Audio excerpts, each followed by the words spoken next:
Right, good afternoon everyone. Welcome to today's Planning Committee meeting. I'm going to start off by telling you the last item on the... I'm going to change the order on the agenda, so item 7, Pilsley and Morton will be taken second, and the one for Grassmore will be done last. Right, first on the item 1 on the agenda is, are there any apologies to be noted? So I've got apology from Councillor Peterson, who has sent Councillor Gillett as a sub, and apology from Councillor Elliott, who has sent Councillor Welton as a sub.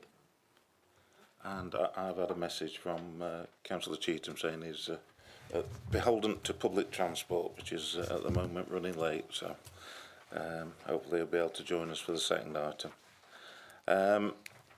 Right, item 2, members are requested to declare the existence and nature of any disclosable pecuniary interest and or other interest not already on their register of interests in any item on the agenda and withdraw from the meeting at the appropriate time. Do any members have any interest to declare? Councillor Lacey? Yeah, thank you, Chair. I'm the ward member for Killamarsh East, which is the first item on the agenda. Thank you. Okay, Councillor Gillett? And I'm the ward member for Pilsley and Morton, which is item 7 on the agenda, so I'll leave it when that matter's debated. Okay. Councillor Cooper? The same, Chair, ward member for Pilsley and Morton, so I'll be leaving for the Morton application. And I'll be moving out for the item 6, which will be the... sorry, well, we've moved it around. It is item 6 on the agenda, but I'll be leaving for that one, because that's my ward of Grassmore. Right. Right. Okay. I'll try and speak up for you, Rob. Okay. I'll take my leave, Chair. Stay for the item. Right, You can go on. stay for this. Yeah. Item 3, declarations of predetermination. Any member who cannot determine an application solely on the information presented to the committee at the meeting today is asked to declare that they are predetermined on that item on the agenda and withdraw from the meeting at the appropriate time. Do any members have any predetermination to declare? No, Chair, but can I ask a question, please? Yes, Councillor Baker. For clarity, under this declaration, it's permitted to do research other than that's presented in the officer's report, is it not? Yes, you're allowed to do your own research. Thank you. So I cannot say I solely rely on information presented. I've looked into some of it myself. Right, okay, thank you. Right, item 4 on the agenda, minutes of the last meeting. We now have the minutes of the last meeting held on the 9th of December. Are we happy that they are a correct record? Can I just have a show of hands on that, please? Thank you.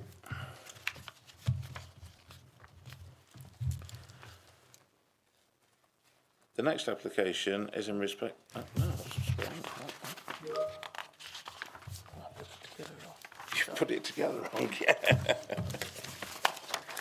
Excuse me.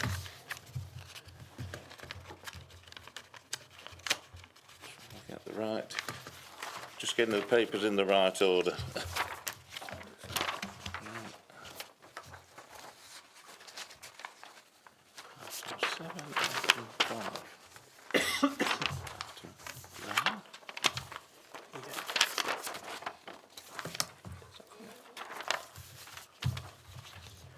Right, now we've got it in the right order.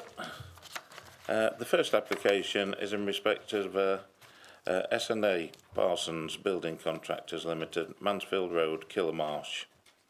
I'm now going to hand over to the planning officers to give a presentation. I'll move out now. Yep.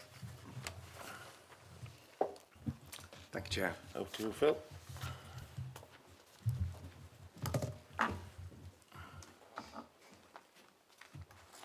Thank you. This application seeks to remove the Section 106 financial obligations attached to the 22 home development at Mansfield Road, Killamarsh. The developer argues that based on independently reviewed build costs and sales values, the scheme has made a significant financial loss and can no longer support the agreed contributions for affordable housing or off-site open space. Following detailed cost audits and external verification, officers consider the evidence robust and provides a reasonable justification for removing the Section 106 monies. This is an aerial photograph of the application site, which was originally granted planning permission in October 2019, subject to Section 106 with contributions towards affordable housing and enhancement of play facilities. This shows the approved planning layout. This shows an aerial photograph of the development, which is complete with the exception of the 2 plots on the northern boundary. Thank you, Chair. Thank you. Right, we have 3 speakers on this application, the first of which is Mark Vivian. If you would like to take a seat, please.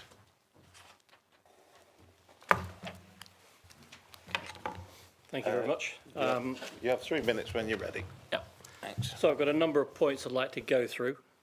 So are people aware that Fenwood Estates were the original developer who only ceased work in September 2021 and sold 4 dwellings, plot 1, 2, 3 and 4 in August 2021. Following this, the site, minus plots 1, 2, 3 and 4, was taken over by ASGF Construction Limited, with ASGF Finance being the original funder for Fenwood Estates. Fenwood Estates also built the shells for plot 5, 6 and 7 and 8.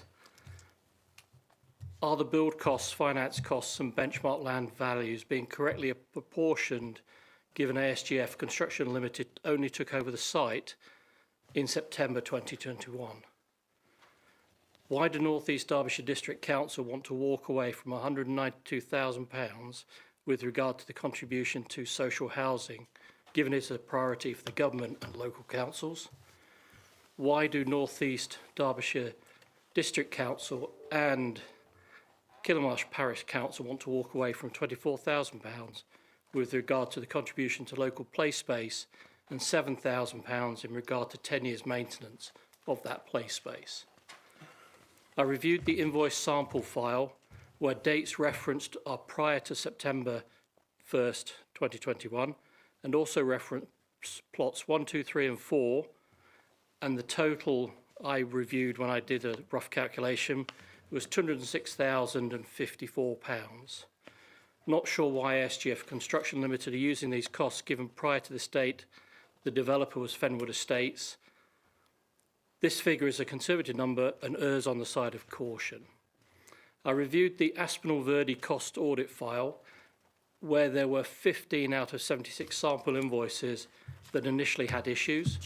After further information from SGF Construction Limited, that number reduced to 7 of 76, which equates to 9.21% error rate. I reviewed the letter from the monitoring surveyor Nathan Green to Philip Slater, which states historic costs from 2019, whereas Fenwood Estates was the original developer until September 2021. So ASGF Finance and ASGF Construction would have historic costs from 2021 with regard to the site, not prior. I reviewed the addendum report from CP Viability, which states there are 3 areas of difference between theirs and the Verde report. Build costs 700k, finance costs 590k, and land value of 1.19 million. They state they cannot verify the build costs of finance costs due to lack of details provided. ASGF Construction provided additional details, but these were including of multiple invoices dating back to 2019. A number of the invoices detailed didn't reference the site, referenced plots not built by ASGF, but by Fenwood. Can you sum it up, please? Yep. You're over time, thanks. As well as invoices referenced from Fenwood Estates. My final point is Nathan Green resigned as ASGF Director on the 31st of July 2025. He set up NJG Limited on the 12th of June 2025, but Nathan Green is still using nathan.green@asgfconstruction.co.uk as of last week, because he emailed me, and the signature within the email doesn't state any contractor or consultant. Therefore, it could be interpreted that he's still employed by ASGF Construction Limited. Right. Thank you. Do members have any questions for the speaker? Yeah. Sorry, in the queries you've done, is there then any connection between common shareholders between the former owner of the project and the new owner of the project? Are the shareholders or directors in common? No, it's totally separate. Okay. Do we know what the acquisition cost was of the developer buying out the scheme? Do we know what the consideration was? I wouldn't know that. Okay. It's not in any of the documentation that I was able to see. Okay, thank you. I'll probably repeat that question to the officers as well when it's appropriate. Thank you. Okay. Thank you. If you want to retake your seat. Thank you. Right, the next speaker on this is Maureen Sanderson, an objector.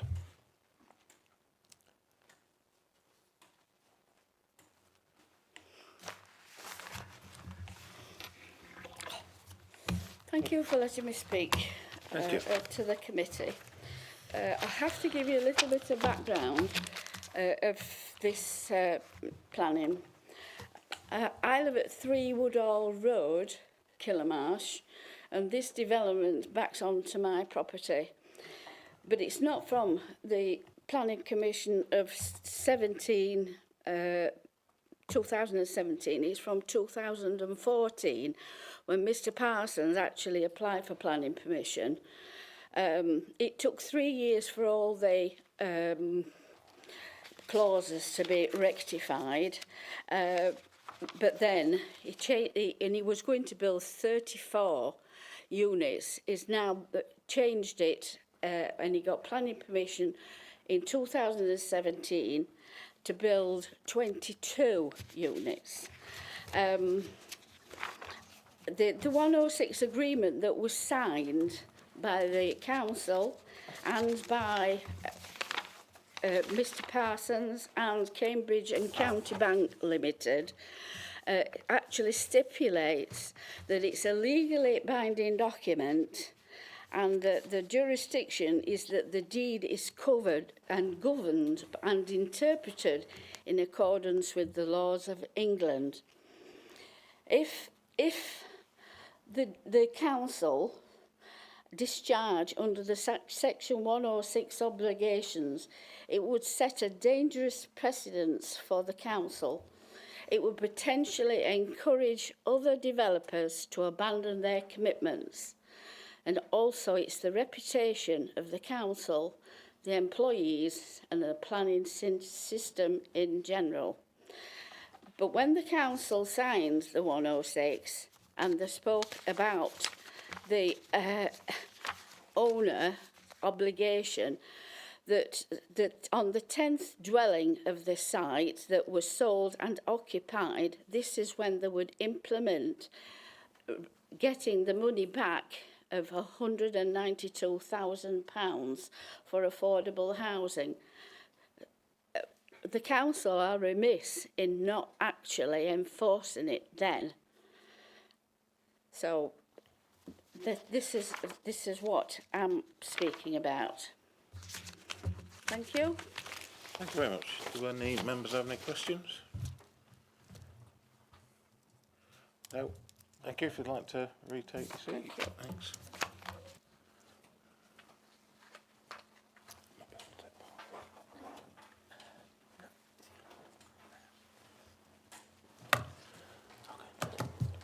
Yeah. You'll, unfortunately, Dave, you'll not be able to take part in this item, but the ones from then you will.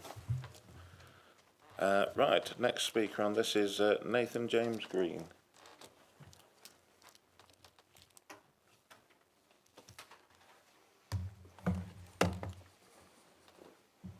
Afternoon, committee. Afternoon. I just thought it would be beneficial to set out the structure of the original loan and the parties involved, because it has created some confusion. The original developer, Fenwood, was 100% funded by ASGF finance, so the full build cost and the land cost were funded, and that's why it's carried through into the viability. But in any event, if you look at the viability appraisal, the build cost and the land costs are taken from benchmark data, and a lot of the headings in the viability are taken from their own calculations and assessments, but that's all set out in the viability. So yeah, the original funder acquired the site after the previous developer entered liquidation. They established a new development company, Derbyshire Property Holdings, and they appointed their internal group construction team to complete the work.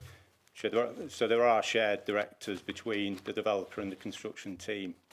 But segregating the two parties obviously was for governance under CDM and contractual arrangements.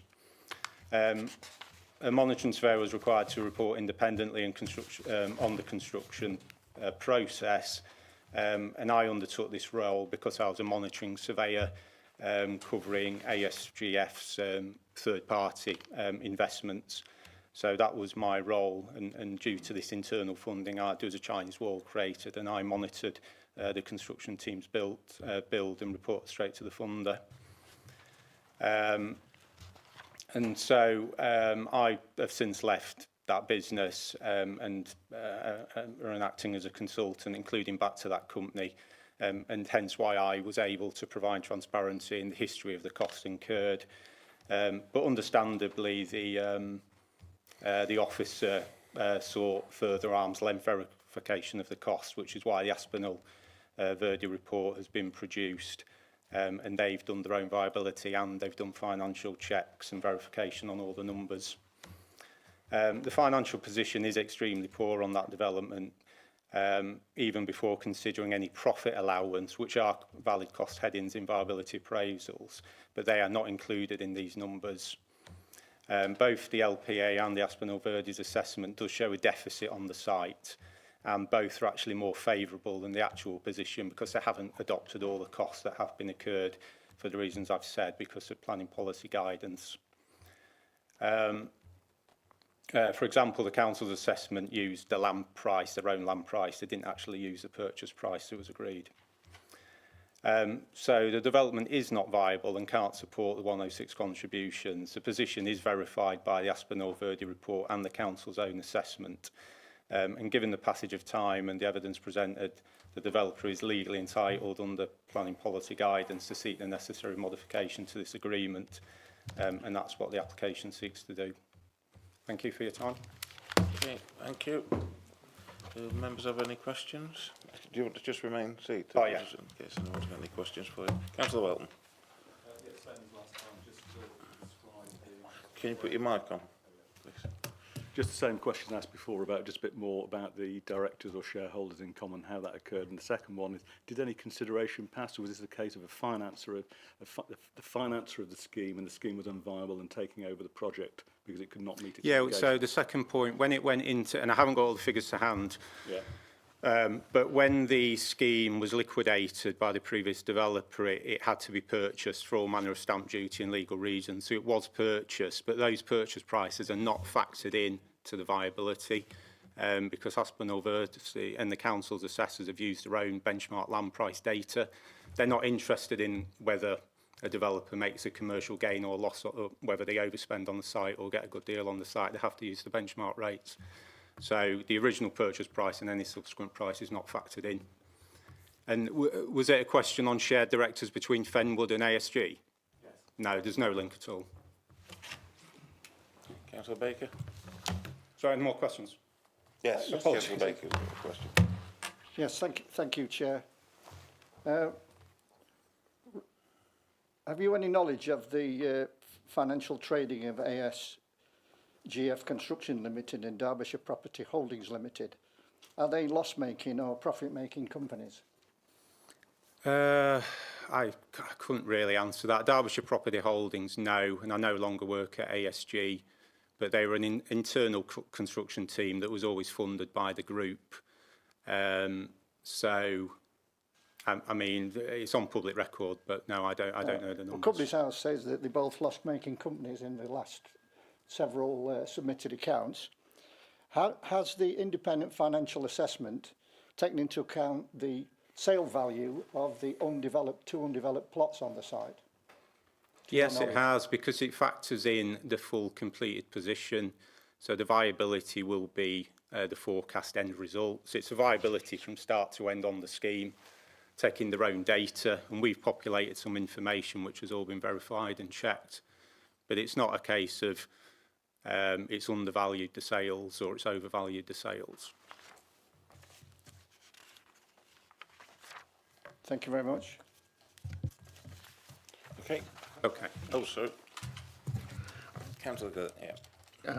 Just a couple of questions, Jeff. First of all, Mrs Sanderson said, if I got it right, that the 106 funding should have become available after the sale of or occupation of the 10th property. Is that, you accept that as being correct, do you? It's payable subject to viability grounds, and since those days, I mean, I've personally been in discussion with the council for probably 2.5 years about these figures, and it's been a long journey of justifying and assessing the figures and providing information, which has reached this point today. When was the 10th property actually occupied? How long I ago? don't have the date. I haven't. 22, okay. And obviously there's three sums involved, adding up to about 225,000, something approximately. The largest sum is to social housing, and obviously that's almost an opportunity cost loss, as it were, because we don't know who the beneficiaries will be of that if the money had been paid over. But clearly with the park, we do know that the community would be benefit from that, and particularly the people who purchased these properties presumably purchased it thinking there would be a park there as well. No, it wouldn't be to. No, it's a financial contribution that the council chooses to allocate. I mean, the Section 106 and these contributions are not disclosed to any of the residents. It's not in the transfer or any of the sales contracts. But the report does talk about a local park, and some of the objectors say that they their kids would have used it. So I'm assuming that is when they put that in, that they meant that. They've not just made that up. So the loss of those facilities, presumably to the people who bought those properties, will be a significant loss to them, and one of the reasons they may have purchased that property. Yeah, as I say, my response is that the financial contributions are not in the sales literature, they're not in the sales contract, and they're not in the transfer. But the 106 agreement is on the website, presumably, like most of them are, I would assume. If inquiries are made by their legal team, but no such inquiries came to our, so I did actually check this, no such inquiries came. But you don't have to, you just go on the council website and you find it. You can do, yeah. Yeah. You can do. You know, I've done that for other applications in the past, and the gentleman... Yeah, it's in the public realm. It's linked to the original Reserved Matters application. Yeah, okay. Thank you. Thank you.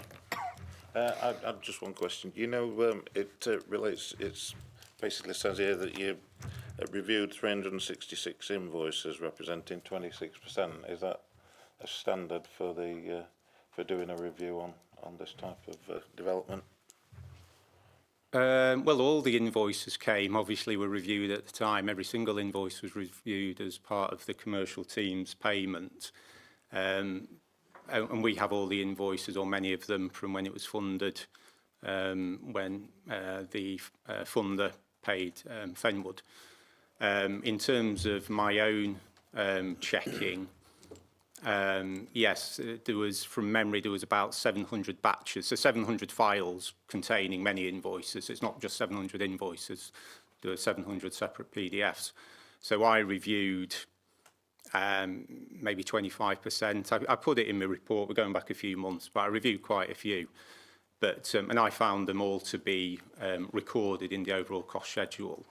Obviously the councillor wanted arm's length verification, and Aspinall Verde did a similar exercise, and their methodologies within their own report, which was agreed with the officers at the time. Okay, thank you.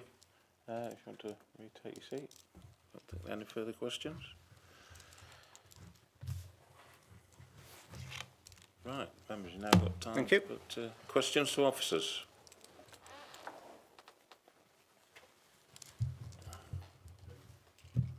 Councillor Welton? Same question to the officers was, first of all, are there any... I'll just let your mic come on. That's it. Yeah, that's it. between the old owners of the scheme and the new owners, are there any shareholders, investors, directors or principals who are in common? And the second one, again, the same question is, do we know whether any consideration or value passed from the new owner of the scheme to the old owner of the scheme? We're not aware of any links between Fenwood and ASGF or Derbyshire Property Holdings, but that isn't something that we've looked at, because we've assessed it on the basis that Derbyshire Property Holdings made the application. So there was, as set out in the report, there is that link between the Shade Greener Finance, Derbyshire Property Holdings and ASGF Finance, which was raised by our viability consultant. On the issue of the acquisition price, in terms of viability, that doesn't really come into it. We'd look at what's called the benchmark land value, which again is set out at paragraph 710 in the report. Our viability consultant set an appropriate benchmark land value of 355,000. So that's what we've been working to. The actual price that's been paid for the land doesn't come into the viability. Okay. But that might exist or not exist, or it's just completely irrelevant to the decision-making process. It's not part of the standard methodology for viability. Did you want to ask a question, Councillor Baker? Yes, please, Chair. A few questions, please.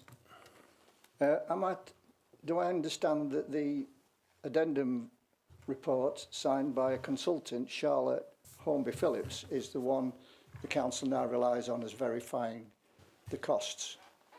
This is the report by Aspinall Verdi, dated 4th of February 2026. That's correct, yeah. Have we found out who Charlotte Hornby Phillips is? She works for Aspinall Verdi, but the report was actually signed by the managing director of Aspinall Verdi, who's RICS accredited and MRTPI. Ben Aspinall. That's correct. Do we not think that it's all a little bit incestuous, this report writing and investigation, with Mr. Green having been a director in ASGF Limited, Construction Limited, and relying heavily on his involvement in information he's provided in this report to achieve these assessments? Do we not think it's actually not at arm's length, despite the assertion it's Chinese walls? It's been quite a difficult process to work through as officers, because we have our own viability consultant whose conclusions were dependent on independent verification from a bank-appointed monitoring, which in this case there isn't, because you've got the relationship between the funder, the developer and the construction company. So short of a forensic accountant, we've tried to gain as the independent verification to satisfy ourselves. As officers, we feel we've done that as far as we can. The only thing we could do in addition to that would be to employ a forensic accountant to go through it by line, if you like, which is not proportionate really for a 22 house development. I understand your difficulties, but it seems to me you were pushed into this by the developer, and in fact Mr. Green acknowledged such in his speech, and so the question was asked but it's not been answered. On the construction of the 10th house, what enforcement measures were undertaken to ensure that the Section 106 monies were paid as agreed in the 106 agreement, which one of the objectors mentioned? No, there was nothing. The council didn't do anything. Well, yeah. I'm sorry. Sorry, love. No, that's not the case. It has been with our finance team. We have issued. We've got to the final demand for the monies, and at that point we've had the application under Section 106A to vary the 106. So it's not a case of we've not done anything. We have sought to get the monies. So for clarity, the developer stalled you for a number of years, and has then, on when you've issued the final demand for the 106 monies, has issued this application. That's the timeline. Well, the exact timeline I haven't got to hand, but we could provide that to members. But in terms of the process, there's a process for reviewing sites and 106 agreements, and we've gone through that process as we do with every application. And I do know that we did get to the point where the demands for the money were issued, and yes, around that time we've had this application. It's not a case of we've been forced into it. There is a requirement under the Section 106 and Section 106A that when a 106 is 5 years old, you can apply to vary it. So that's what they've done. Councillor Lee, can I just bring... I've got a similar question, so you might be able to answer both questions at the same time. There are obviously, you're picking up the vibes, that there are some concerns over the figures in the report, but as a committee, I think we have to accept them unless we have something meaningful to challenge them with. If we do have these concerns, Mr Kirkham, is there any other options that we have today other than to accept the figures? Could we delay adjourn the hearing for further inquiries, for example?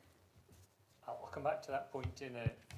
I'll come back to that point in a second, Chair, if I may. Just on the point that Councillor Baker's raised and which Phil's addressed, I just want to emphasise that the obligation to pay Section 106 monies doesn't rest with the council or your officers or yourselves. It rests with the developer. And in this instance, as in all other instances, we have a monitoring process now, and you receive those reports here at Planning Committee on a approximately half-yearly basis, where we follow up where monies aren't paid through a process that we have. So when this would have started, it was officers would have followed up, and then it would, as Phil set out, it would have gone to our finance team, who issued then the formal notices, which ended up, as Phil said, approximately last March with the final demand. So I think it's incorrect in this instance, in this forum, to suggest that we've not followed up the processes that the council has, Chair. We have, and if that's required, we can provide the timelines probably outside this forum. But it's important to understand that we have followed up in accord with our normal processes, which is brought to this point. For clarity, Chair, I never said any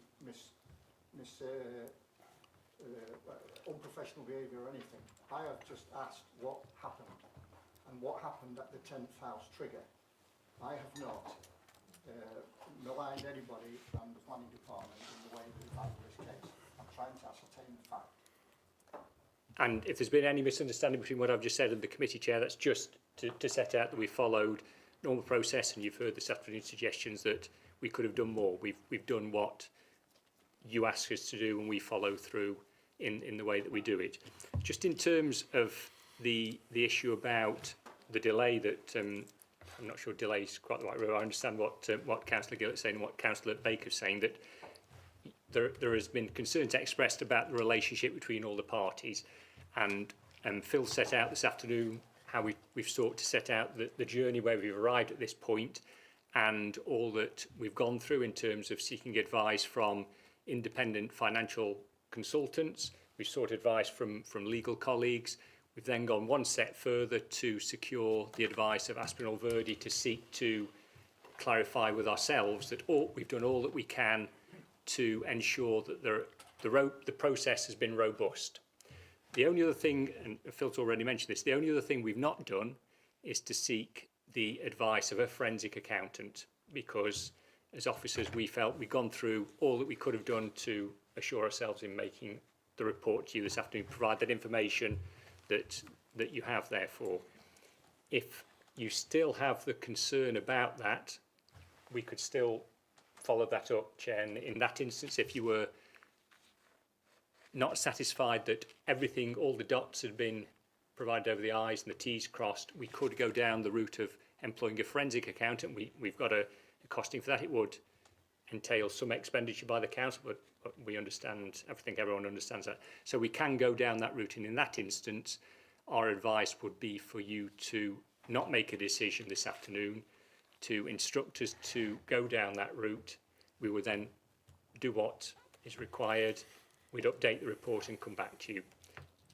And we will just follow that advice. But that's the only other thing that that you could do, and that would go through all the invoices line by line and do that assessment rather than taking, as you've heard this afternoon, a quota of those invoices and just assess those. So I hope that that provides some clarity on the process that we followed in getting to this point, and also hopefully answers Councillor Gillett's question. Can I ask a second Yeah. unrelated question?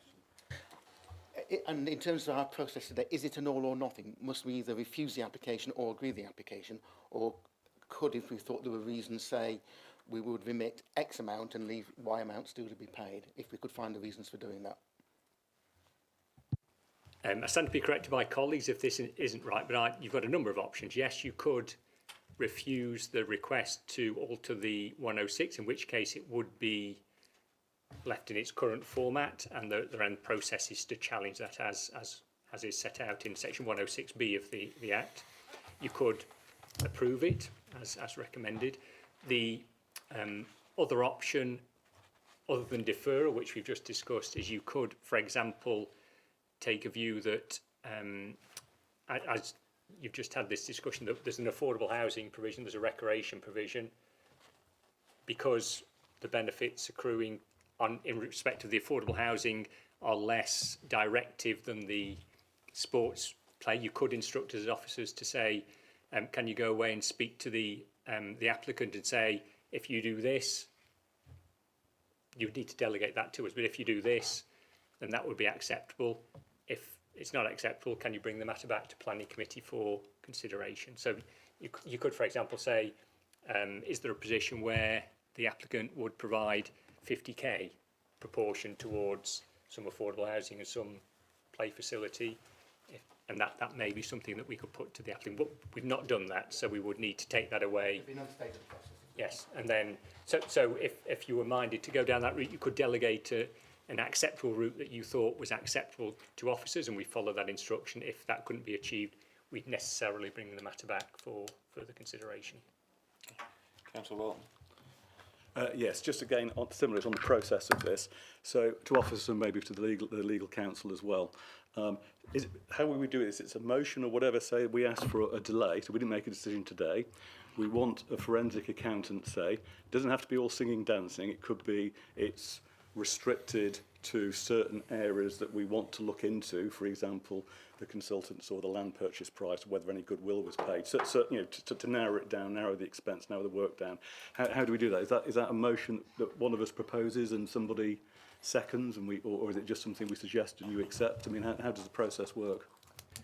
My understanding, Chair, again, I stand to be corrected by colleagues if this is incorrect, is that you would, if you wanted the forensic accountant work to be done, my advice would be to get the forensic accountant work done as a job lot, so that it would avoid any concerns that you might have about an example quota being taken and that just being assessed. So the forensic accountant would go through line by line everything, all the invoices, all the costs, that work would be done. So if you are minded to want that work to be done, then my advice would be for you to not take a decision this afternoon, to defer taking a decision, instruct officers to go away and commission that work, for that work to be done, and then come back when we have that information for you. I think it would be, I wouldn't be confident that we as officers would provide you with the information that you appear to be concerned about by just having an element of the forensic accountant work done. Do you go for the all singing, dancing as opposed to just perhaps looking at particular areas? I would still be interested in knowing whether any goodwill was paid or the land purchase value, the stuff that perhaps hasn't been included in the normal methodology. That would be whether that can be achieved in the terms of reference to the forensic accountant. I don't know. Pose a question to you. Well, Phil's mentioned this earlier on, but what was paid for the land isn't the way that the methodology works. It's the residual land value that is used, because that avoids a large land value being paid to a landowner and then that being taken away from the profit or the social mitigation. So that wouldn't have taken place. But my understanding is that the work of the forensic accountant would do the work of the forensic accountant, and we would be better asking for that to be done if members require that to be done. The reason why I'm asking the question is this is not my area, this is your area. I'm a retired merchant banker, you know, so I look at it a completely different way and say, well, someone's coming to renegotiate something and they want something, but did any value pass from one party to another? Because at that point they will have known what the Section 106 obligation was going to be, and so they should have taken that into account when they paid any consideration, if consideration was paid. If this was a case of Barclays Bank foreclosing on a financing scheme, it's completely different. Therefore, we go back to the other questions I've had about any interrelationship of consultants, moving where they are to another place. Not saying there's anything wrong with it. It's just a sort of a comfort issue. Thank you. Just come back briefly on the consideration issue, Chair.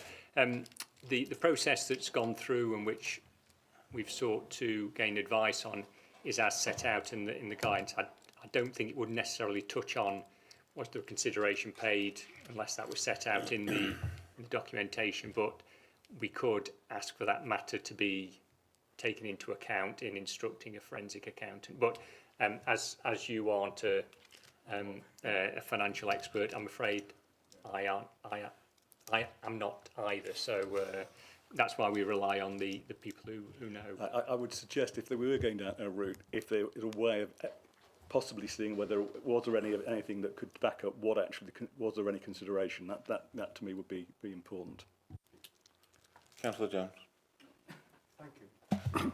Phil, can we go back to the original 2019 106 agreement when the calculations were carried out and the various aspects taken into account of the site? Now, in my practice in life, when I've done an estimate, I've allowed for issues. There is a contingency, there is a site purchase cost, there are things like build efficiency, and all these things are taken into account. That's a fixed price. You're actually saying that just because they made an assessment, they can come back later on, 5 years later, and change it. Now, that seems totally illogical to me. The contractor, the developer, knew what he was doing, knew what his intentions were, knew his timeline, knew his market, and put together an S106 agreement. And bear in mind that that was subject to, he couldn't get planning without an agreed S106. So to my mind, the very fact that he's been allowed through this viability process to change all the figures, it doesn't seem right. The slight difference with this, councillor, is that the developer who applied for the planning permission and who signed the 106 was Fenwood Estates. They went into liquidation, so this isn't Fenwood Estates that we're talking about. The developers here, Derbyshire Property Holdings, they weren't the original developer. So in that case, why wasn't the figure reset when the change of developers took place? You can't allow it to go through in that manner. Well, the costs are project specific rather than party specific. But I understand the the point you're making. They took over the estimate then, didn't they? Yeah, presumably, yeah. So in other words, they made a mistake. Their professional advisor was wrong. They've made a mistake, and you guys are going to pay for it. Doesn't seem right. No. Thank you. Okay. Councillor Liggett. Well, I was just going to say much the same as my neighbour here, but my question to officers is, do you not think this will set a precedent, like the parish councillor worried about? Because that's what I'm worried about.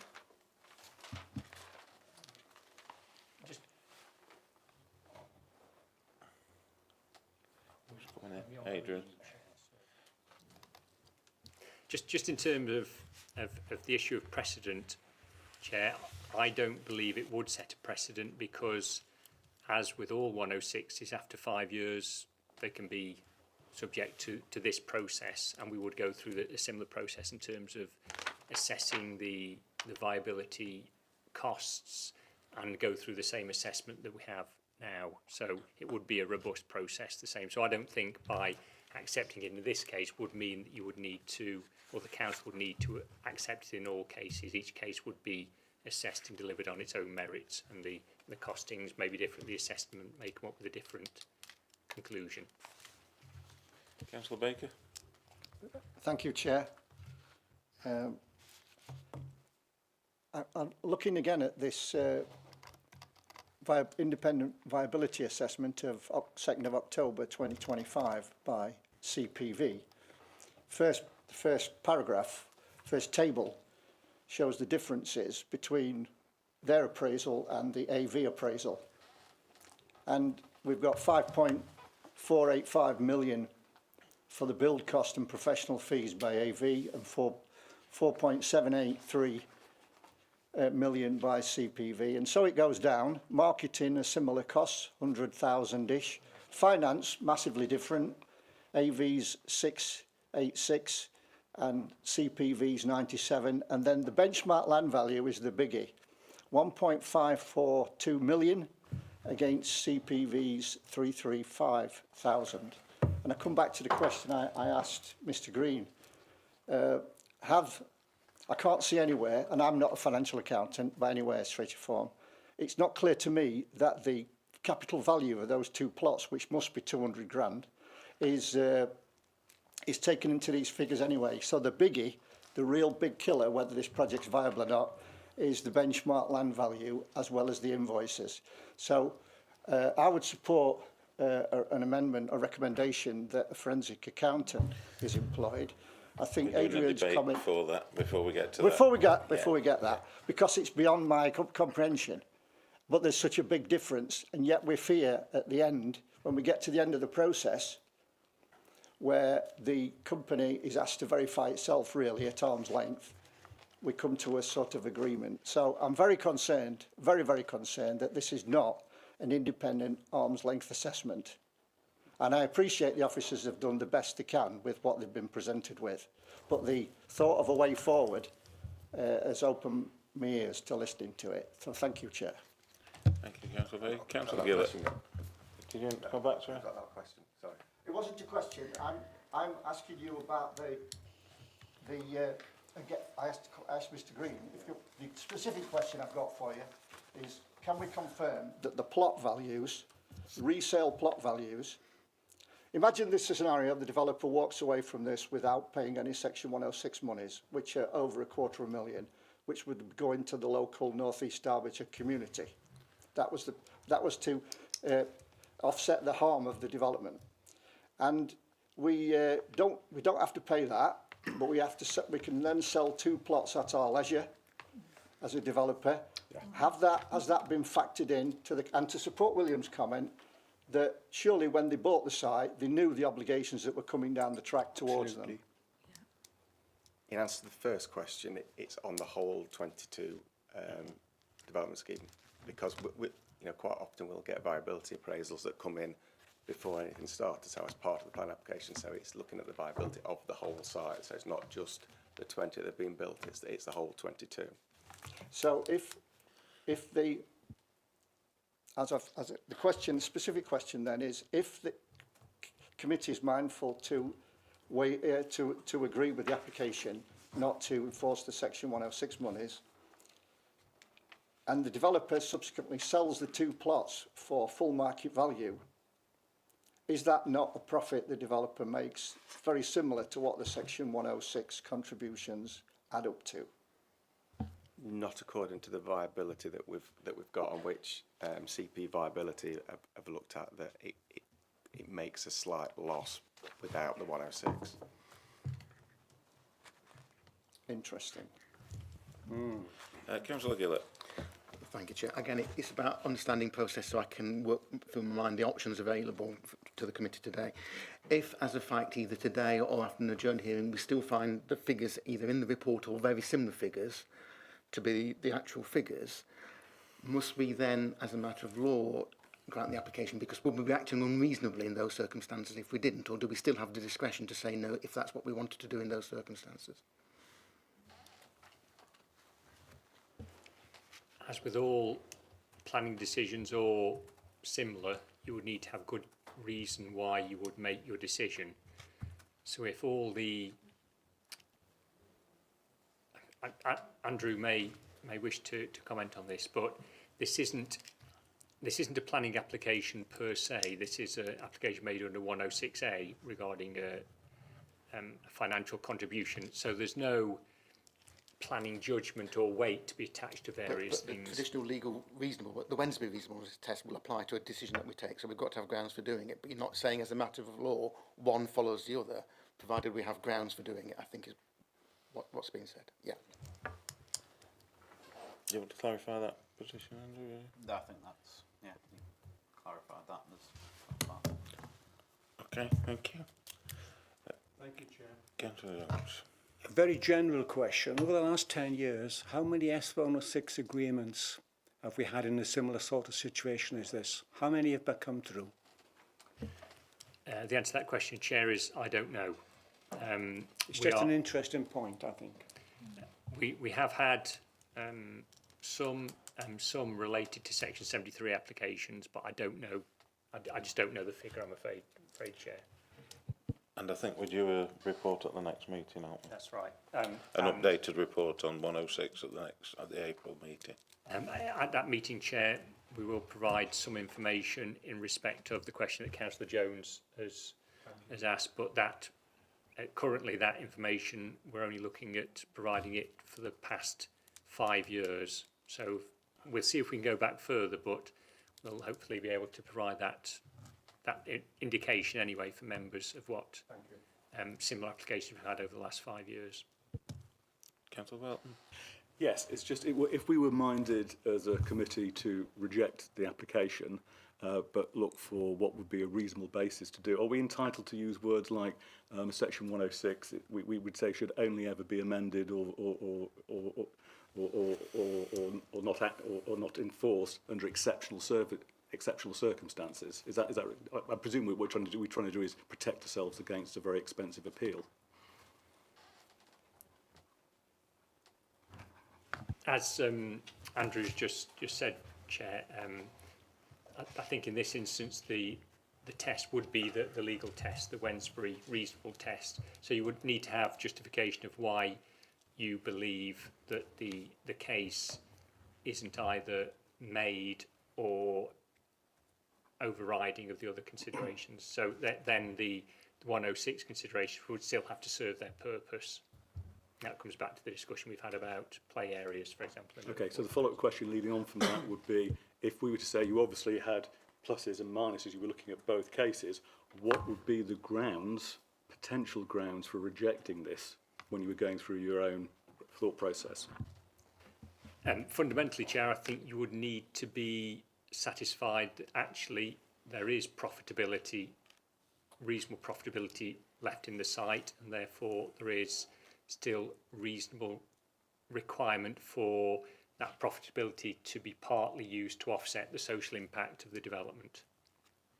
Hopefully that's explained it. Councillor Cooper.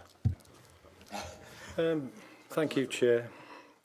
Just for my clarity, please, Phil or Adrian, at 7.15, it says Mr Green expressed concern that the level of scrutiny being applied was beyond what is required for a planning viability review, suggesting it risked becoming a full financial audit, which he considered disproportionate.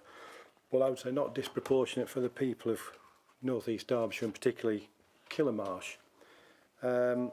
Is that a way of trying to hide something?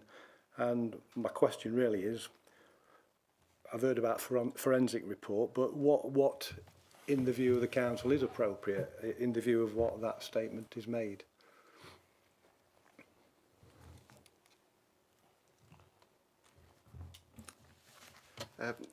It's a difficult one, Councillor Cooper. I mean, the viability appraisals I've been involved with on other sites,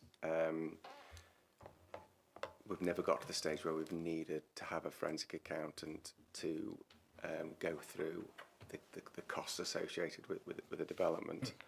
And we're talking much bigger sites than this 22 house site. So it's an unusual situation for us as well. We've got our advice from our own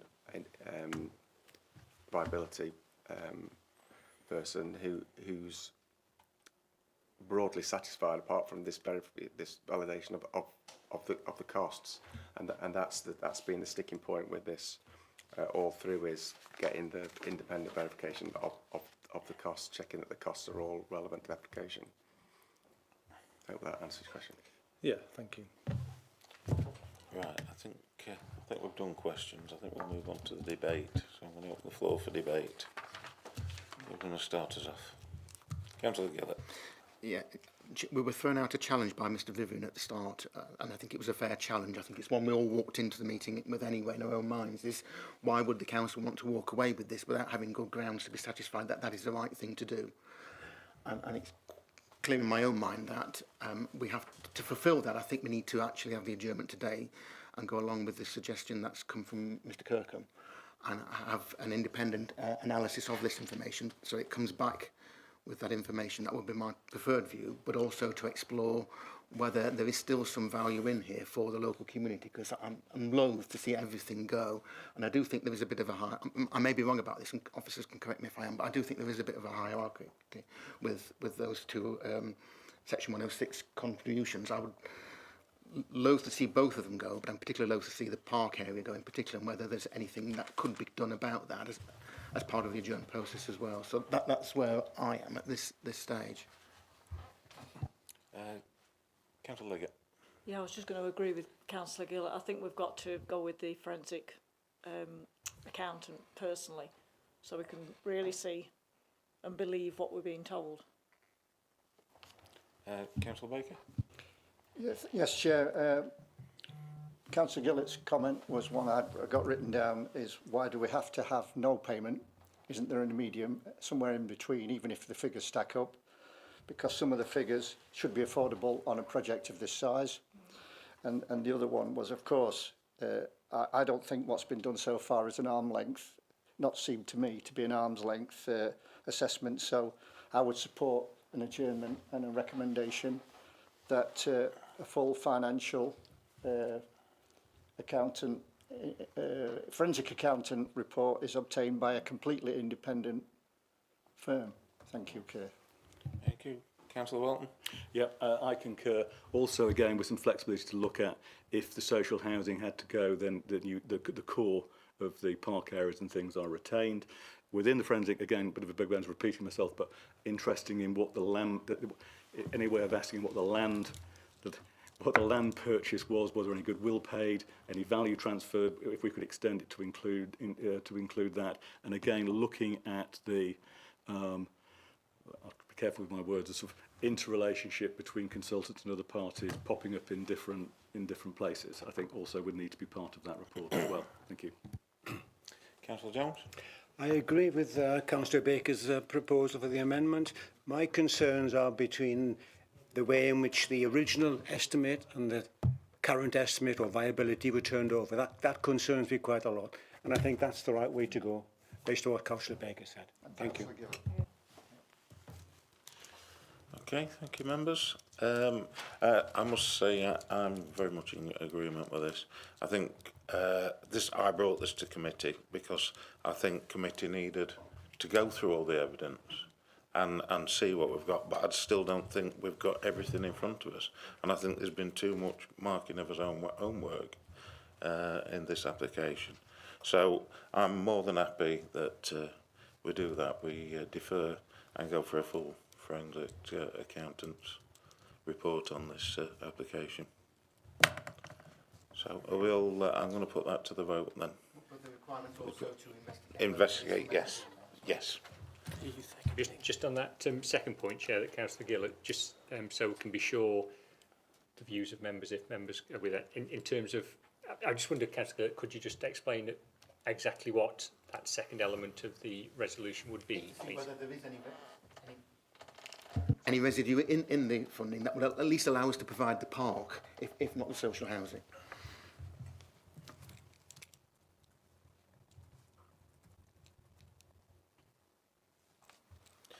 Right, we need a seconder for the, you second it? Right, okay, thank you.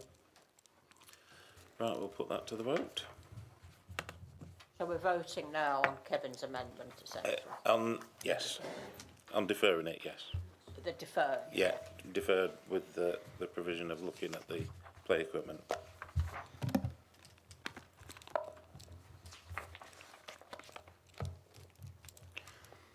Right, members, that's unanimous. Thank you very much.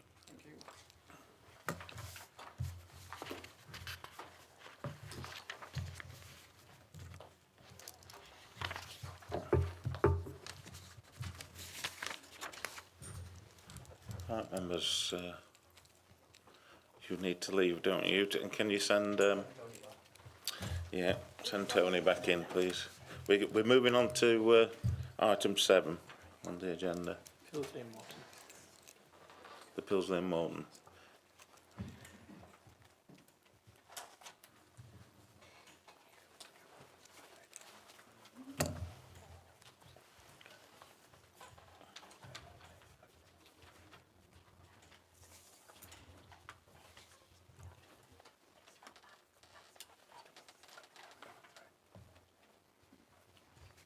Just waiting for Tony.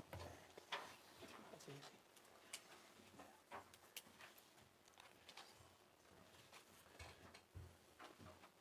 You'll be able to join in on this one, David.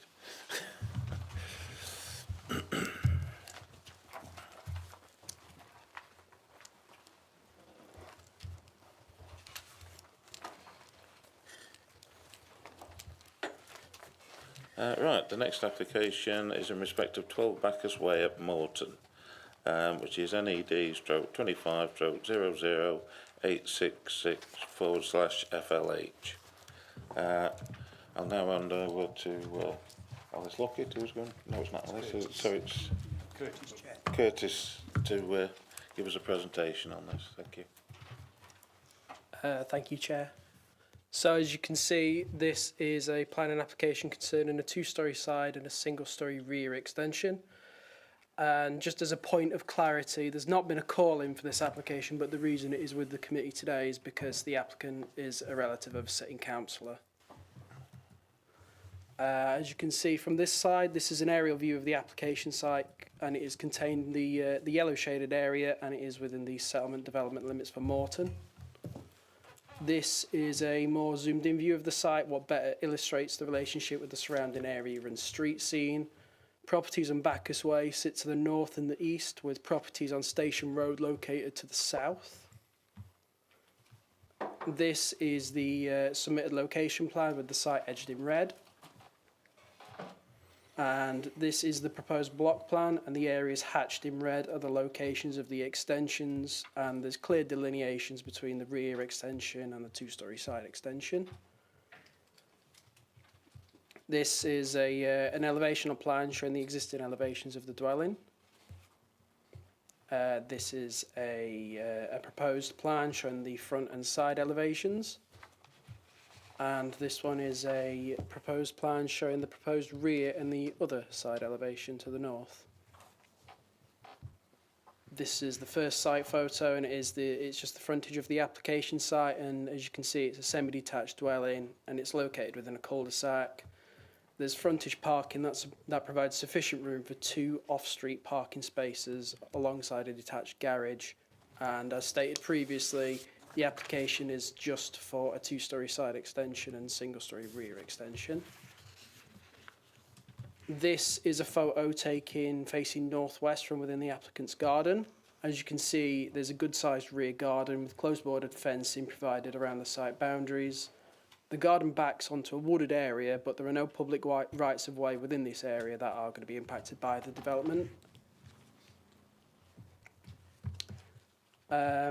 This is another rear view from the garden, and this one faces towards the neighbour at number 14 Bacchus Way, and this is taken from inside the application site. The conservatory in the photo is seen close to the boundary at number 14, and this is going to be removed and will be replaced with the 1-storey rear extension, and it's going to be obviously built in its place.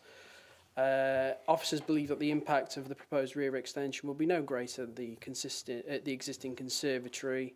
And as for the side extension, it's going to be out of view of number 14, so we therefore consider it not harmful. This photo is taken again from the applicant's rear garden and faces south towards the neighbour at 551 Station Road. The proposed rear elevation would sit roughly around, rear extension would sit around 17 metres from the rear elevation of 551 Station Road and roughly 10.6 metres to the boundary, meaning, and what this essentially means is that the successful places rear to side separation guidance is met.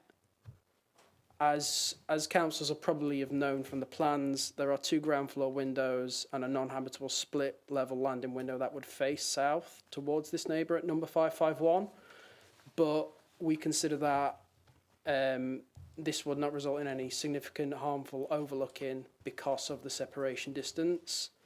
And given the separation distance and the northern location of the development, we're also satisfied that there will be no harmful overshadowing or overbearing.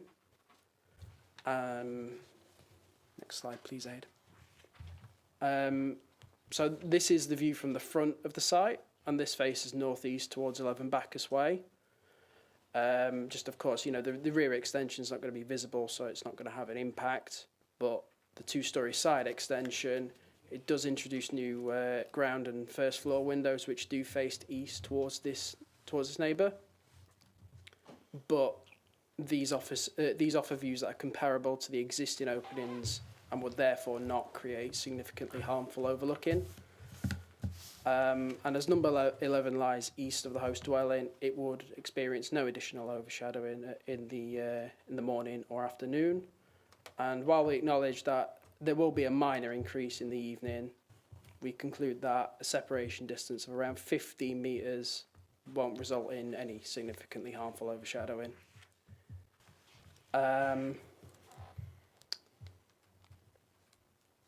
This is the parking arrangement, as you can see, and just as a point of clarity, the proposed dwelling contains 3 bedrooms and doesn't actually increase the amount of bedrooms, it just increases the size of the bedrooms. And DCC standard advice requires 2 off-street parking spaces for a 3-bed dwelling, and we consider that the site already provides sufficient parking and parking will not be reduced by the proposal. And we overall conclude that will be adequate on-site parking, and this will remain, and it will not result in any unacceptable highway safety impacts.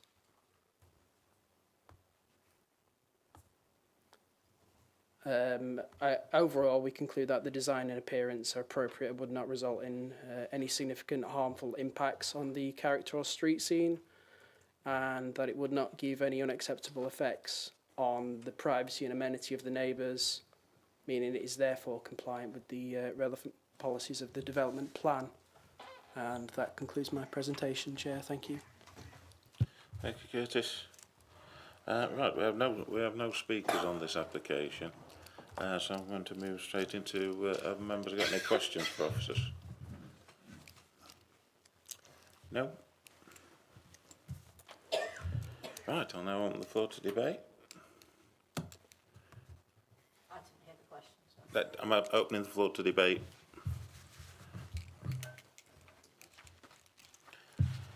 Right, I'll open the floor to motions.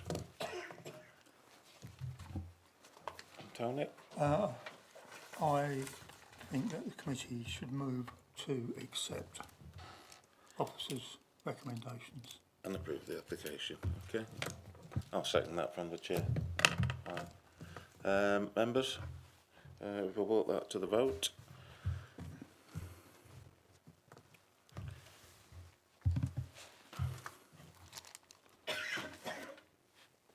Right, thank you, members. That's been approved.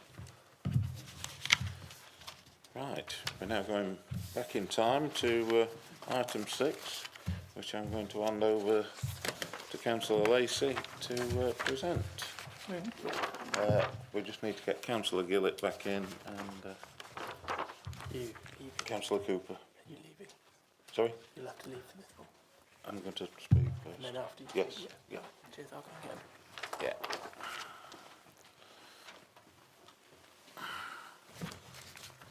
I'll take the... Yeah. Okay, thank you, Lee.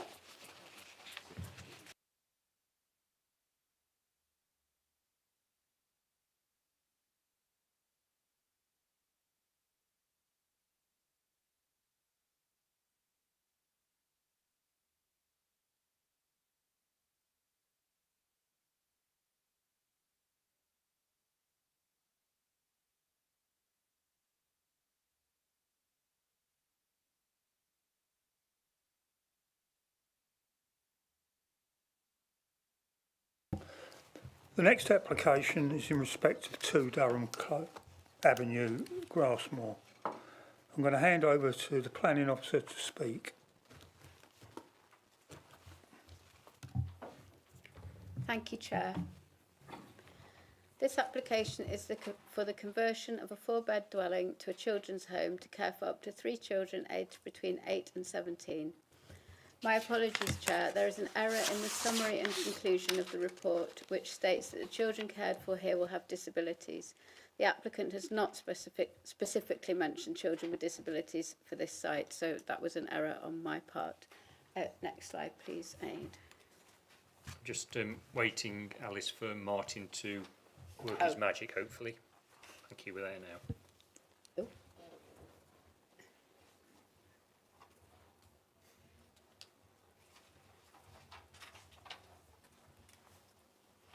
No? Yes? We're there. Okay. The application site is located to the west of Durham Avenue in a residential area of Grassmore. It is shown in yellow on this plan. The site is within 5 minutes walking distance of the park, the primary school, bus stops and shops on North Wingfield Road. This is the red line plan, and following are some photos from the site visit. The application site is a 2-storey, 4-bed detached dwelling currently occupied by a family with adult children. The application seeks to change the layout of the front of the property to deliver 2 extra parking spaces, resulting in a total of 4 spaces on the plot.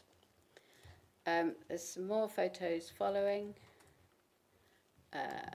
So that's just the garden. As you can see, the fencing to the boundaries on either side, and then behind is the park. And this shows the house in the street scene, which is a mixture of single-storey and 2-storey dwellings. This is another picture of the street scene. Officers are of the view that due to the adequate parking and limited number of children being cared for, the comings and goings associated with the proposal will not have a harmful impact on the residential character of the area.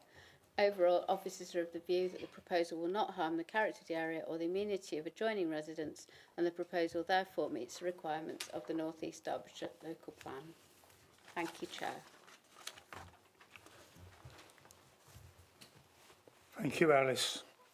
We're going to move on to the speakers. The first of the speakers is Councillor Hartshaw, who's sat, and you have 3 minutes. Please start when you're ready.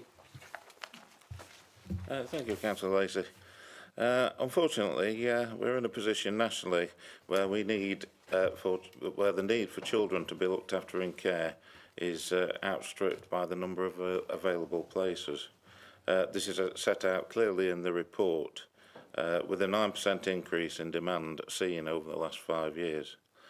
As members of this planning committee will know, we have to weigh up all the evidence in front of us and come to a decision on that evidence presented to us. The committee also do have to consider the impact on the application of neighbouring residents, but these do need to be material to the application. With that regard, I have read the report thoroughly, spoke to officers extensively about this, and materially it is a very difficult application to have any material consideration against it. But we do need to take those concerns of those residents into consideration, and I think it would have been prudent of the applicant or the applicant's agent to try and alleviate those concerns prior to even coming to this committee, instead of just submitting an application. Officers, though, have worked hard and have put several conditions on the application. But if members are minded to accept officer recommendation, I would ask if a couple of other conditions be placed on this application. Number 1 would be, should the facility close, that the property return to its original class, used as a domestic dwelling. 2, that any C2 permitted development rights be removed from the application, and that any alteration work to be conducted to the property prior to any occupancy, that it be conducted within the normal working hours limited.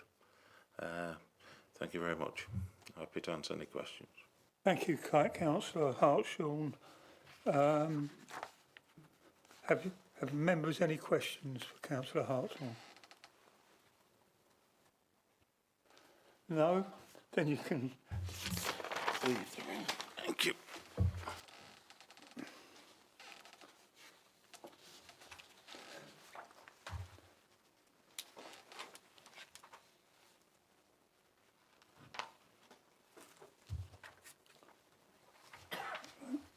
Our next speaker is an objector, Rob Whitehead. If you would like to come and take a seat at the desk. Thank you, Chair. You have 3 minutes when you're ready. When I moved my family into a new house in Durham Avenue in 1988, one of the areas highlighted by our solicitors concerned restrictive covenants contained in the deeds, which still exist, which prevented the running of a business. This, I believe, applies to all 50 properties on this site, as they were all built by the same developer. I'm surprised and shocked that the council are choosing to ignore these legally enforceable restrictions, and the planning department are recommending approval. I would also suggest that this proposal is at odds with Article 8 of the Human Rights Act 1998, which ensures respect for individuals' place of residence and safety. Durham Avenue is a fairly quiet residential area in a cul-de-sac. Within a radius of about 75 metres of this property, the majority of properties, 20 out of 25, are residents are elderly people like myself. Some are in their 80s and 90s, and some are terrified by this proposal. A number have recently moved into the area, seeing their bungalows as their forever retirement location, and feel that a children's home is inappropriate and not in keeping with the local area or the local plan. Apart from a skate park, there are no facilities in the village for children and young people, no youth club, no other facilities, clubs or organisations. It's described by the youth of Grassmoor as a really boring place to be because there's nothing for them. I don't know if you've researched yourselves this type of development, although there are some positive outcomes highlighted. The majority of examples are negative, citing increased noise, traffic issues, a rise in antisocial behaviour, numerous call-outs by emergency services at any time of the day or night, since they function 24 hours a day business. An Ofsted report highlighted in the Guardian newspaper identified that privately run homes account for 79% of serious incidents recorded by Ofsted. The noise management plan submitted by the applicant seems to confirm that these are issues and are a serious risk. Are you really happy to subject the residents of Durham Avenue to these risks? You may be aware that a similar application to Chesterfield Borough Council has been recently refused. One of the grounds being that a 24-hour facility was not appropriate for a quiet residential cul-de-sac. Does that sound familiar at all? Why Grassmoor, I ask myself? Well, it's actually very simple.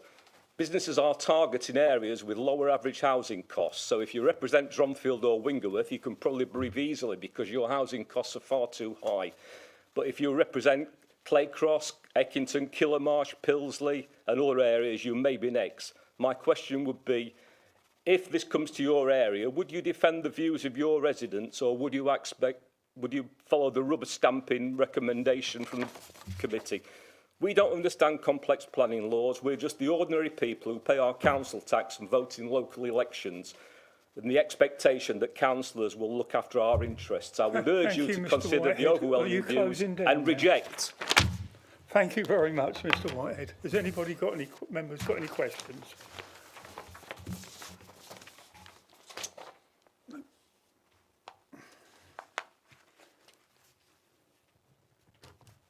Then you can return to your seat, or no?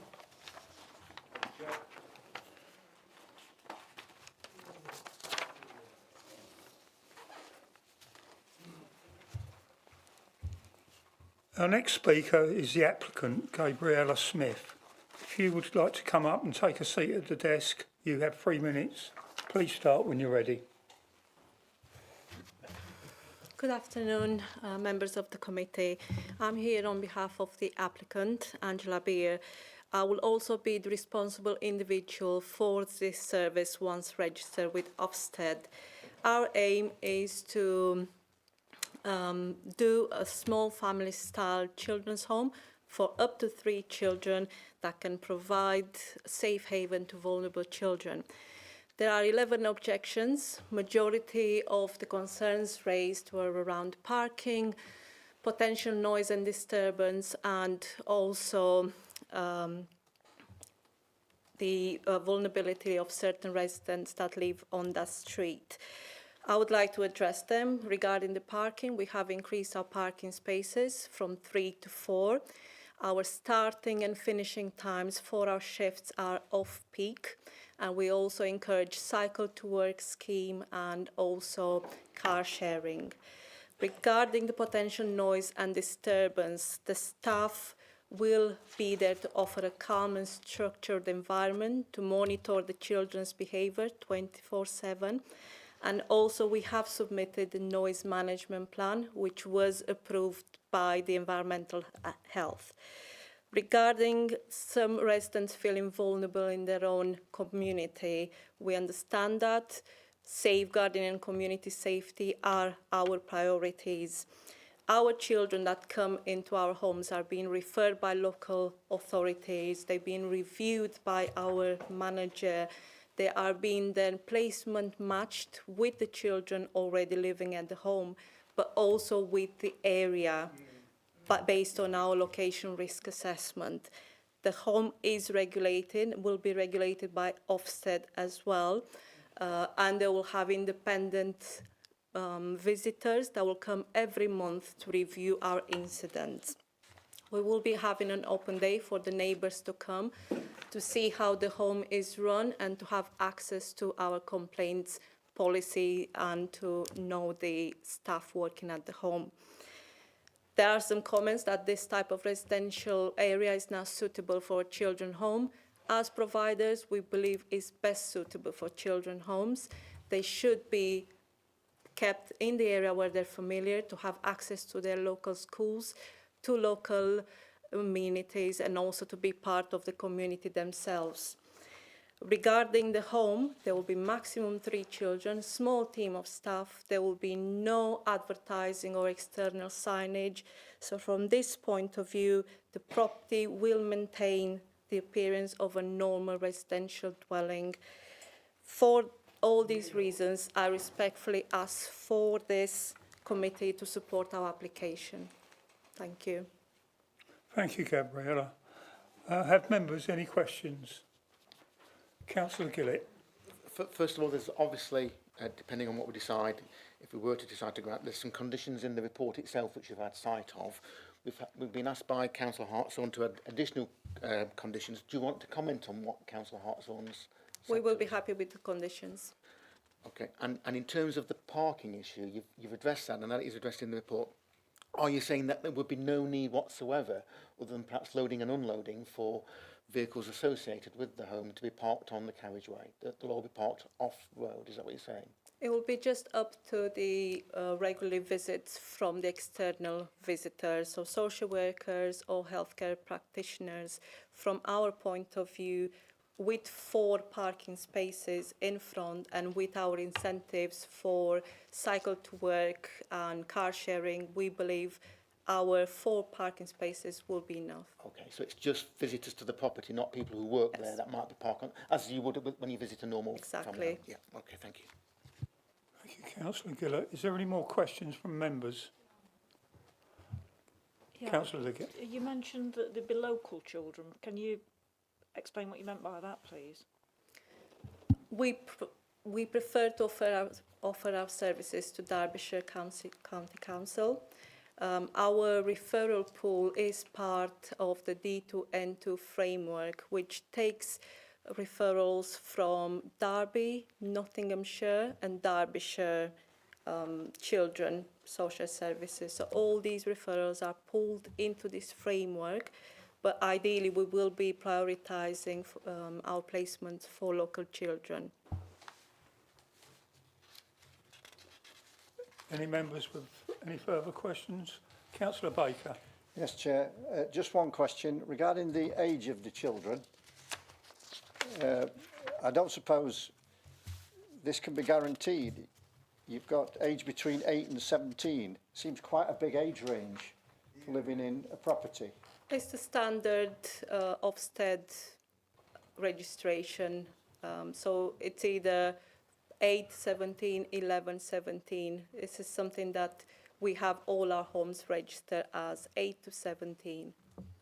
But reading the Derbyshire County Council report, I suppose some residents might be concerned if there were, say, 3 16 plus children resident there, what effect that might have, a completely different noise and impact assessment than 3 10-year-olds.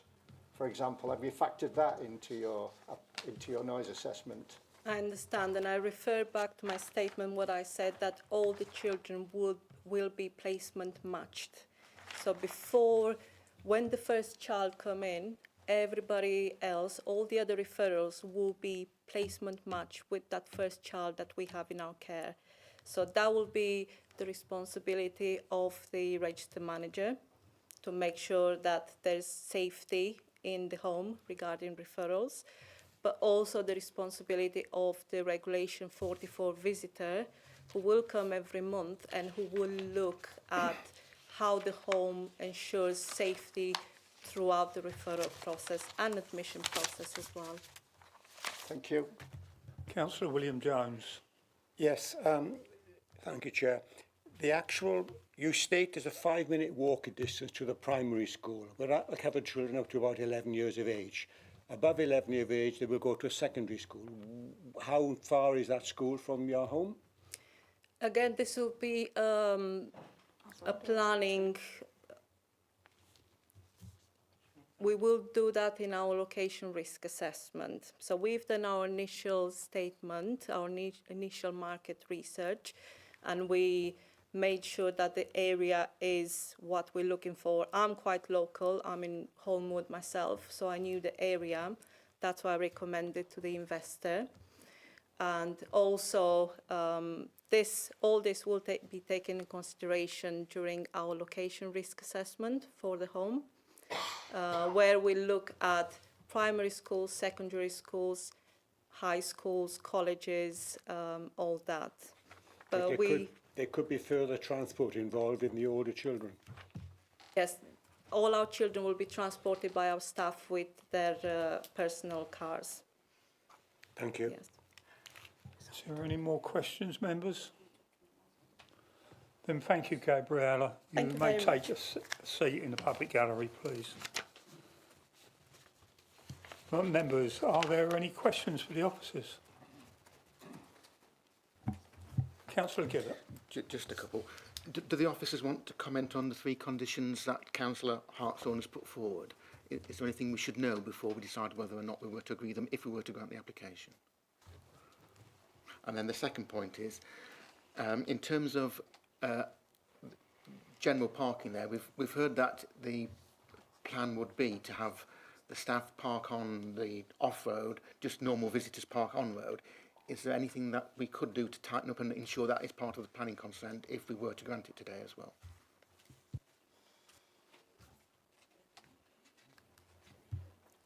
I think with regard to the conditions, I think that they are reasonable and can be justified, so we haven't got a concern about adding those. The parking, as I understood it, there's 4 parking spaces, there's 2 members of staff, plus in the daytime the manager, which leaves another space in the daytime. So the way I understood it, that they would be able to park all on there, but whether we can, I think it might be difficult. I think it might be difficult to enforce a condition that was, without somebody standing there all the time, checking that they were parking on the parking spaces. But that's not about making it, that's about enforcing. So are you saying... Yes, so a condition has to be enforceable to meet the 6 tests. But similarly with regards to all conditions, enforcement, unless you stood there all the time, you won't see it. If somebody's regularly parking, if we were to make it, if somebody were regularly parking on the road, I'm sure a complaint would come in, as it would do with all of the conditions. I'm not saying I would do that. I'm not saying that I'm even going to grant it. I just want to understand what the options are at this stage. Just to add to what Alice has said, Chair, the condition number 5 requires the parking layout for the 4 vehicles to be in place prior to the first use of the property as a care home, and then retained as such thereafter. I don't believe we could do any more than make provision for those 4 spaces. It's the same with any dwelling house. We can require the provision of the parking spaces as its retention, but we can't actually demand that people park within those areas. I think the same would be here. Councillor Welton. Thank you, Chair. 2 areas. First of all, on conditions that may or may not be added to the application. Signage was mentioned. Is that possible, that the licensing officer, is that you could put a condition in? I think it's already been offered by the business that would say that there would be no signage or advertising on the site. And the other one, would it be valid to impose some form of age-related restriction, or is that just not something that could be enforced by the council? The other one is on material planning consideration. I'll ignore, I think the comments have already been made about parking, etc. like that. But this one, loss of family housing stock, I presume that in the local plan this is zoned for residential housing and not business. How robust would it be in terms, obviously, if there was to be an appeal or anything, if this committee were to be decided to say we're rejecting this because this does convert a family dwelling, which is clearly marked in the local plan, I assume it's marked in the local plan as residential, into a business. And there was a reference from the applicant to the investor. This is clearly moving something from residential status to operating a business. So policy LC4 of the local plan does support a variety of type of mix of housing, including sort of supported living type accommodation. So yes, strictly speaking, it will be removed from the numbers of dwellings that we have, but it's one dwelling, and we quite often get this as as an argument for including for a single dwelling, that we're delivering a single dwelling, and we often say one dwelling is not what's the word I'm looking for? Not sufficient. It's not. It's not enough of it. I understand what you're making, but would it be a robust enough reason if it went to appeal? And the other, I think, is just this. I didn't realise it could be a material consideration. Is the impact on population mix from what is a very, an elderly population, and it says you can take into account their stress levels at having a different type of environment. Yeah, one thing to bear in mind is that currently a 4-bedroom family home, so we have absolutely no control over who could move into that dwelling if it wasn't used in this way. So that's, there could be children living in that dwelling just as a family. So I think that would. I think we do have control because we have the noise assessment, which is more than we would have if it was a family dwelling. There are the other impacts on privacy and amenity. For there's no new building or anything like that, so that wouldn't impact the neighbours. And can you impose a condition on signage again on age related? Could you impose a condition that said it would have to be for children from the age to, I think, is it 11 they go to the secondary school, from 8 to 11, or is that again not something that isn't the power of the council? So the condition currently says children aged between 8 and 17. I'm just not sure that would be a reasonable condition, given that people of children of any age could live in that house. It has been.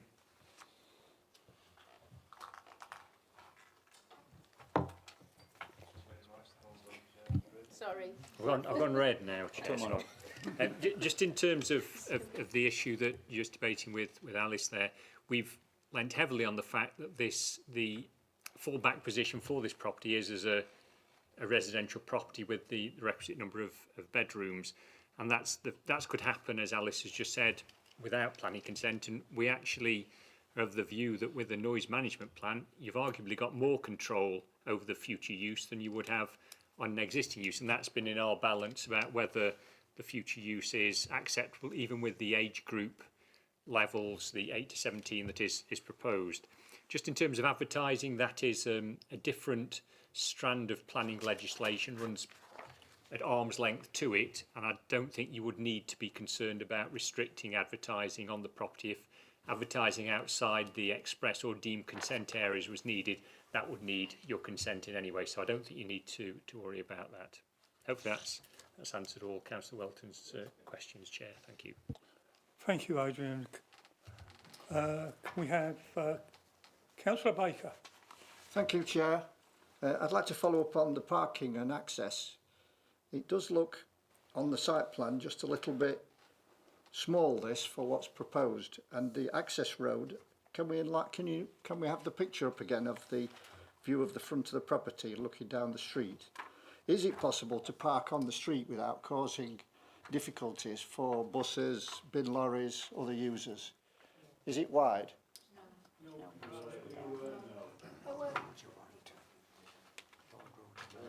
There were some cars parked on it when I did my site visit. It didn't seem to be causing a problem. Yeah. I see.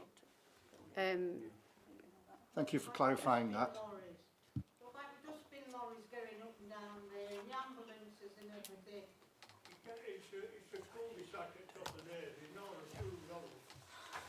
Thank you. Can we stop it in the gallery so that we can move on with this debate? Thank you. Thanks for clarifying that. Thank you very much. Councillor Liggett. I just wanted to ask about the restricted covenant. Is that a legal document? Has it expired? Oh. Yeah, go ahead, Alice. Go ahead. We don't know anything about the restrictive covenant, but it's a private legal matter between the people who own the dwelling and the people who are purchasing the dwelling. If that's saying that they can't do this, even if we grant planning permission, they still won't be able to do it. The planning permission doesn't trump the legal covenant. Any members? Okay. If there are no further questions, I will now move on to the debate.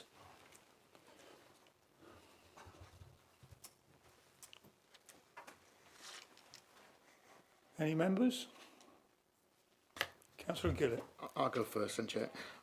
You know, I've been involved, sat over there in these applications rather than sat here, so I always think it is right that something like this comes to a committee, because it does have the potential to cause problems for the community, but just because it's a children's home doesn't mean there will automatically be problems, because children go into care for a whole variety of reasons, and it's not just because they're naughty children who are going to misbehave in their community, that they're often subject to all sorts of things that require them to go into care, and therefore the aim is to provide them with a family home where they can live and grow up in.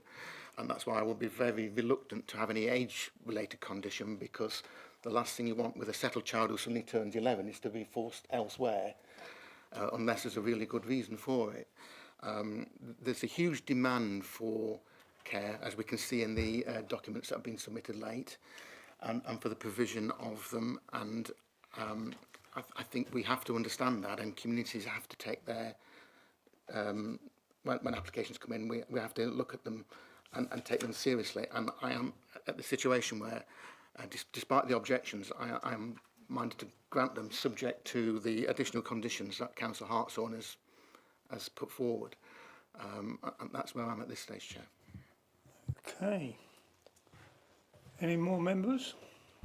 Councillor Baker. I wish to support that proposal of Councillor Gillett for the same reasons. I see personally very little planning weight to refusing it as presented to us. Can we address that in the motions? Oh, sorry, have I moved it? Have I gone too quickly? Yeah, you've jumped the gun. Yeah. Councillor Welton. Yes, agree with Councillor Baker. I mean, first of all, in terms of restrictive covenants, they don't form any part of the planning process, is my understanding. But so I would suggest, which is outside, it's not within my remit, that that anyone who wants to object to this see an appropriately qualified specialised solicitor in this area of the law and see whether a restrictive covenants could be enforced. It's quite complicated, restrictive covenants. I suppose the view I sort of take on this is this any different than someone buying a family home and going into fostering? And the answer is probably not. You know, someone can go into fostering. I've got cousins who do fostering and fostered for years. And I can't see personally the difference between that and this, really, though I accept all the issues about parking and things. I don't know whether anything can be done in terms of conditions on that. Thank you, Councillor Wilson. Councillor Jones. Yes, I accept the issues around the parking and the residential concerns, but equally as much, I'm also quite conscious of the need for care homes for children in the Derbyshire area. So I think on balance, my approach would be to support the amendment. Thank you. Thank you, Councillor Jones. Do officers have anything they need to add before we move on? I don't believe so, Chair. Thank you. Thank you, Adrian. I'm now opening the floor to motions. In that case, Chair, since I said it first, I'll repeat it. I'll propose the officer recommendation subject to the additional conditions that Councillor Hartshorn specified. Andrew, Can I second that, please? you Chair? may. A motion has been proposed and seconded, and I'll ask members to now vote.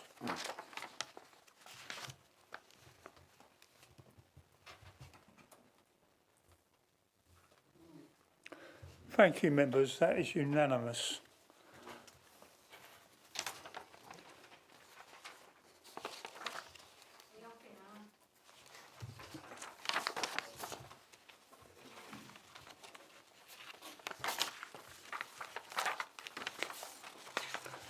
I'll now ask the officers to run through the next report, item 9, or shall we bring in Councillor Hartshorn first? Hey? Do you want to go and check if he's still here? Yes, please.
Yeah, I think that's what it is.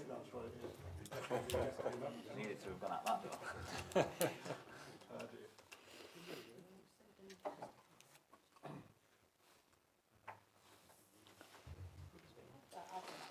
He's left his bag, I think. Is that his bag? He's got Torrin with him. Yeah, his case is still here, so we're expecting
Where are we at?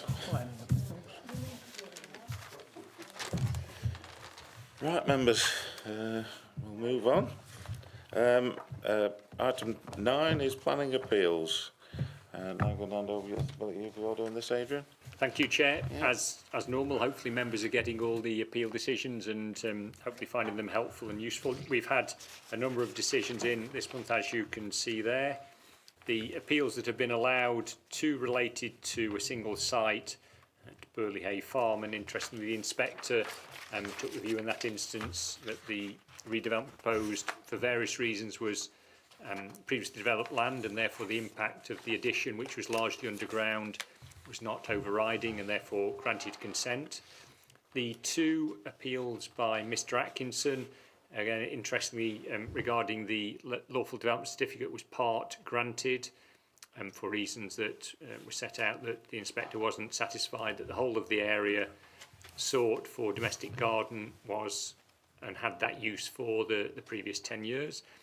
But then took that into account in granting permission for the garage and store, which did lie on land which the inspector had found were part of the garden area, and there was no overriding impact on the local character of the area.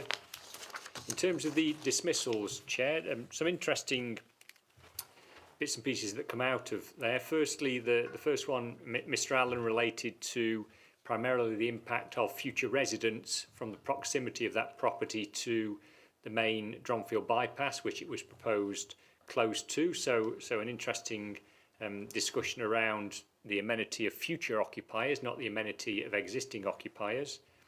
Mr Abbott, from a officer point of view, it was the policies that you have regarding extensions in countryside areas but not greenbelt with a consideration there, and the inspector agreed with the council that there was only so far that a property could be extended even in the countryside, and over and above that the impact of it over and above the size of the original dwelling was unacceptable. So that was a very interesting decision supporting the council's policy on extension in the countryside. And then finally, Miss Boyce, there was the microenergy storage project just to the west side of, well, northwest side of Hollymore side, a greenbelt site, that the inspector took the view the site wasn't unacceptable in greenbelt terms, being again a grey belt site and therefore appropriate in greenbelt terms, but the impact of the facility in landscape and countryside terms was unacceptable. So tipped it the other way, greenbelt policy terms it was acceptable, countryside policy terms it wasn't acceptable, and the impact on the character of the area wasn't appropriate, and therefore dismissed the appeal. So some interesting discussions of your planning policies, which hopefully are helpful in making decisions here at Planning Committee, Chair. Thank you. Happy to take any questions. Thank you, Adrian. Members have any questions?